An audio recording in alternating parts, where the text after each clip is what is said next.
Hello everybody and welcome back to Stu's Tech. Today we are going to be talking about the Xbox Series X event coming up on the 23rd of July. Can Microsoft make people see the power of their console? What's up with the velocity architecture? People keep on saying that the Series X will be held back by Microsoft making its in-house developers support its older consoles and games going up to $70. If you enjoy this content, please hit that subscribe button and that notification bell and share so that this channel can grow.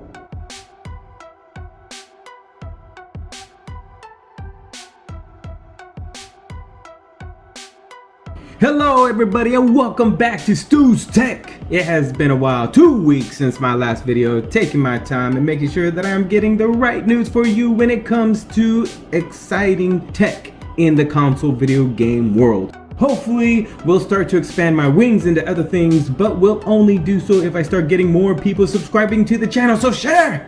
So that this channel can grow. Believe it or not, it takes a while to make these videos on a Surface Pro with an i5. Only 8 gigs of RAM. Lots and lots of time.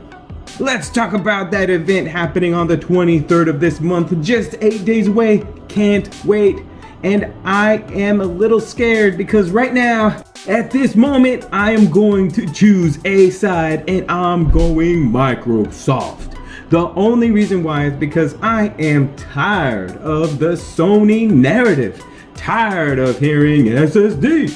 Tired of hearing the fanboys downplaying 100% the Series X. And I am really tired of the gaming industry as a whole being super one-sided and, in my opinion, spreading half-truths. Now, that's just my opinion, and on the 23rd of July, we are going to see if Microsoft is going to bring it, if they are going to show the true capabilities of their console, to show why the Series X beats out the PlayStation 5 when it comes to graphic fidelity. And just like last time, I want to tell Microsoft, load up a game and show how fast your console really is. Play it, stream it live, just one game. You do that and you won the round. But that's just me, a small channel that nobody watches. Just a whisper that talks about things that get overlooked by bigger channels and then brought up later on. Not salty at all. Let's just hope that Microsoft brings their A game because Sony certainly did, and it doesn't matter if the Xbox out there say that they weren't impressed. It's about getting your fan base excited. It's about getting positive coverage by the media. Sony's presentation had the opposite reaction that Microsoft's June presentation received. It was well received, while Microsoft was like that movie Avatar, The Last Airbender. Very, very disappointing. It's time to redeem yourself, Microsoft. And Microsoft coming out with a YouTube trailer about the velocity architecture. Look cool, but still really didn't say that much. Being me, well, it made me go, yeah, but can you show us some load times or something? I talked about this a long time ago. Well, in the info world a long time ago. I didn't get too much into it because I didn't know the numbers, but I did explain that there was a lot of software that was supporting the very underwhelming SSD, according to all the Sony fanboys, because that's all they have. And it seemed like that got nothing but hate from two people that really didn't know what they are talking about. Look, I know that I am no expert, but you don't need to be an expert or a dev to do some research and to make educated conclusions. According to some out there, and I'm not sure how accurate they are saying that the performance boost when counting the hardware decompression, the velocity architecture, and the sampler feedback streaming could up the ante and will allow the Series X to directly compete with the Kraken on the PS5. Or some may say even surpass it, but I don't really know, but that's what's on the block. Now you may say, well, wait now, Sony demonstrated the capabilities of the SSD with Spider-Man and it loaded super fast. Well, it took the Series X a while to go between its games, and they were only Xbox One games. And that, my friends, is a very keen observation, but to an untrained mind can leave you going, yeah, the PS5 kills it with its SSD.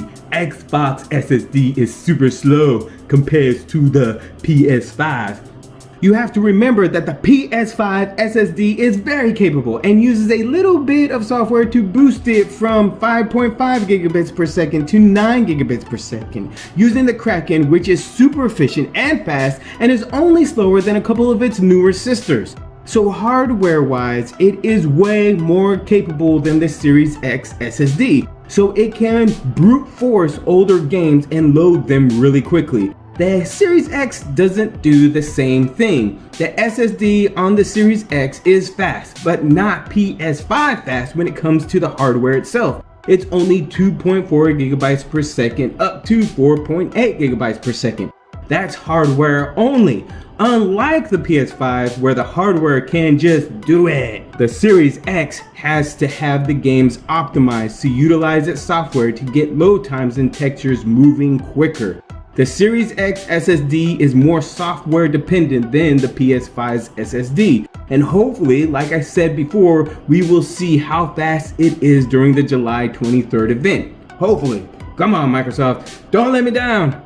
Now we have to talk, ladies and gentlemen, about the craziness that people have been spewing out of their faces, and that Microsoft is gonna hold back games by making games compatible for its older consoles.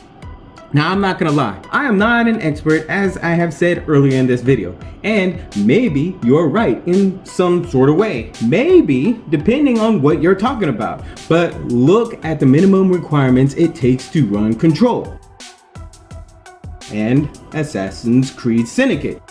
And remember, both of these also got ported to the original Xbox One that was released in 2013.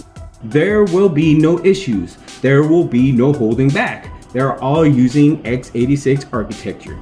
Devs are used to this. They do it all the time. So please stop. Please. Now, what's up with this? Games are going to be $70 next gen. If they are, I am going to be super upset because it makes no sense. Many of you are going to go, well, why? The graphics are going to demand the money. Are they? Really now? Have we forgotten, PC gamers, that you have been on the top of the graphic mountain looking down at us puny little console gamers like gods on Mount Olympus? Anything that these consoles can do, there's a PC out there that can outperform them. Right now, today, this is definitely a money grab by the companies out there. This is utter crap. And I will definitely be more critical of games if they're going to be $70. Yes, it's only $10 more, but now it's only $30 away from being $100. You round up. If this happens, I will be that guy that waits for the sale. I will never buy a new game unless it's Halo or Doom. But really? Really?